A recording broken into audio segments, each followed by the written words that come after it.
Assalamualaikum warahmatullahi wabarakatuh. Perkenalkan, nama saya Iga Aliska. Saya adalah mahasiswa Permata Sakti tahun 2020. Saya berasal dari Universitas Muhammadiyah Kendari. Dalam video pengenalan budaya ini, saya akan memperkenalkan beberapa makanan khas Sulawesi Tenggara.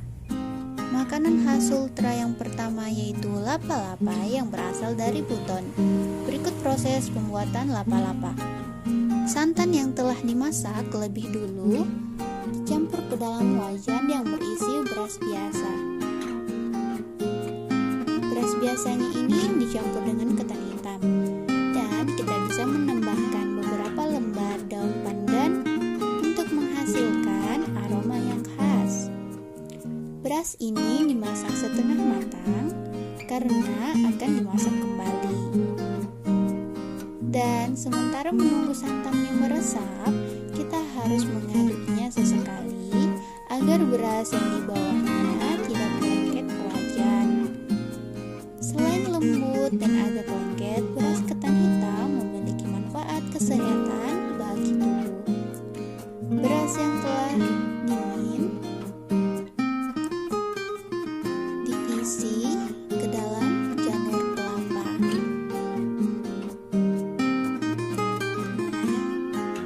Begini cara mengisinya, yaitu dengan menggunakan sendok.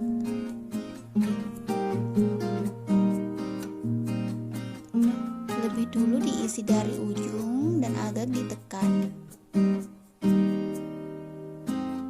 Biasanya menggunakan sendok atau tangan agar kedua ujungnya bisa terisi dengan baik. Nah, setelah itu kedua ujungnya diatur dengan cara diurut agar seimbang.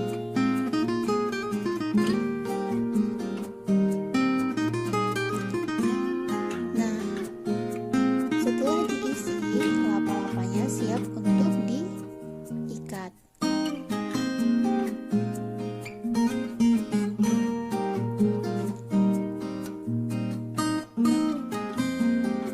Untuk mengikat lapa-lapa, di sini menggunakan tali seperti benang atau bisa juga menggunakan tali jenis lainnya. Sediakan gunting untuk memotong talinya. Nah, lapa-lapa yang telah diisi menggunakan janur kelapa dipertemukan kedua ujungnya sehingga isi dari lapa-lapa tersebut tidak terlihat. Setelah rapi, lapa-lapa diikat dengan cara menekan tali dan menggulungnya.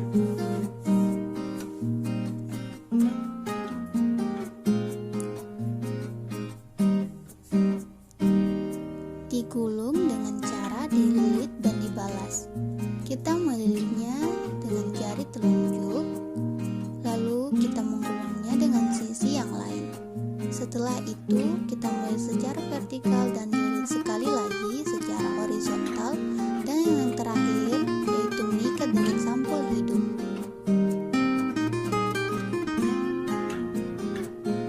Nah, untuk pemasakan lapa-lapa, siapkan wadah dan susun lapa-lapa dengan sedemikian rupa, lalu isi dengan air.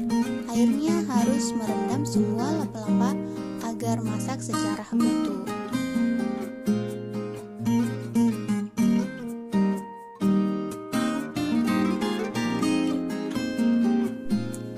Makanan khas Sultra yang kedua yaitu kabuto. Kabuto berasal dari Muna dan proses pembuatannya yaitu bahan utamanya terbuat dari singkong. Nah, singkongnya itu dikeringkan selama beberapa hari. Setelah dikeringkan, kemudian dipotong-potong seperti ini secara tipis-tipis maupun dadu. Kemudian itu direndam kurang lebih 12-24 jam untuk menghasilkan hasil yang baik atau lembek. Setelah direndam, kemudian dicuci dan dibersihkan, dan terakhir dikukus kurang lebih 20-30 menit. Nah, makanan khas Sultra yang ketiga yaitu sinonggi, yang dikenal dengan makanan khas suku Tolaki. Nah, untuk memakan sinonggi biasanya menggunakan dua lauk ini. Yang pertama, ikan palomara yang berkuah kuning untuk memakan sinonggi. Nah, yang kedua yaitu sayur bening, yaitu sayur bayam campur dengan jagung ataupun tegu. Nah, yang ketiga bisa juga kita menambahkan lauk lain untuk memakan sinonggi. Nah, ini namanya ayam tawoloho, ayam yang dimasak dengan ayam daun kedondong. Dan berikut proses pembuatan sinonggi.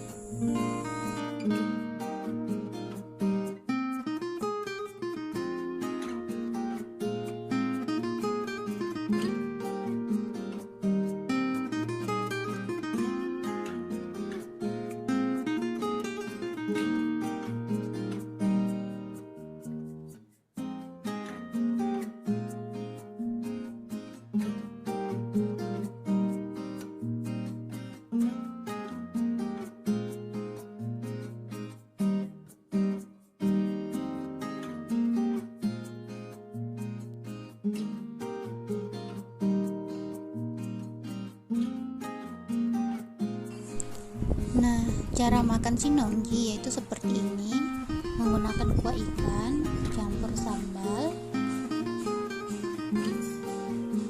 kemudian jeruk nipis,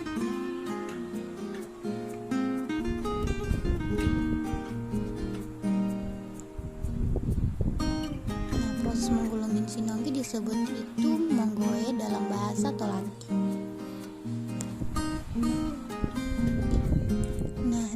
Tambahkan sayur atau ikan sesuai selera Anda, kemudian dipotong kecil-kecil menggunakan tangan, bisa juga menggunakan sendok bila Anda belum bisa menggunakan tangan. Katumbu, makanan khas dari suku Muna, Sulawesi Tenggara. Bahan dasar dari katumbu ini adalah jagung tua yang telah dimasak, yang kemudian dicampur dengan kapur. Setelah itu dicuci hingga bersih, kemudian ditumbuk atau digiling. Setelah itu dicampurkan dengan air secukupnya, tambah garam seperlunya, santan dan gula merah. Kemudian masukkan ke dalam kulit jagung katumbu pun siap dihidangkan. Tunuha yang berasal dari Muna, Sulawesi Tenggara. Tunuha ini berasal dari ubi kayu yang diparut dan dicampur dengan gula merah. Sate pokea disajikan dengan sambal kacang. Uniknya, sambal yang diolah dengan kacang mete. Kebayang dong gimana rasa gurihnya. Kalian belum tahu pokea? Itu loh, sejenis kerang yang hanya ada di sungai Desa Pohara, Kendari, Sulawesi Tenggara. Fems, nama pokea diambil dari bahasa Tolaki Kendari, artinya kerang. Pokea tergolong hewan endemik khas Sulawesi Tenggara, Fems. Masyarakat setempat biasa mengambil pokea saat air sungai sedang surut. Gak butuh alat khusus untuk mengambil kerang air tawar, Fems. Jadi tinggal ambil dengan tangan aja tuh. Gampang kan?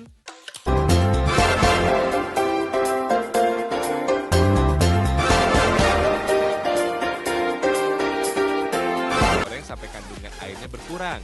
Kalau sudah berubah kecoklatan, angkat deh. Lalu tusuk dengan tusuk sate, Fems. Sekarang buat sambal kacangnya ya. Haluskan bawang putih, kencur, kacang mete goreng, gula merah, gula pasir, asam jawa, dan daun jeruk. Fems, air asam jawa dan daun jeruk berguna untuk menghilangkan bau amis pokea. Aduk hingga bumbu tercampur rata, Fems. Tambahkan sedikit air, lalu aduk hingga kuahnya sedikit cair. Bumbunya udah jadi nih, tinggal tuang di atas sate pokea. Biar tampilannya cantik, taruh juga potongan kacang mete goreng, Fems. Rasanya mantap betul. Makanan khas Sultra yang terakhir yaitu gogos. Gogos sama halnya dengan lemper, namun gogos di sini sebagai makanan khas Sultra tidak berisi abon di dalamnya alias polos atau full ketan.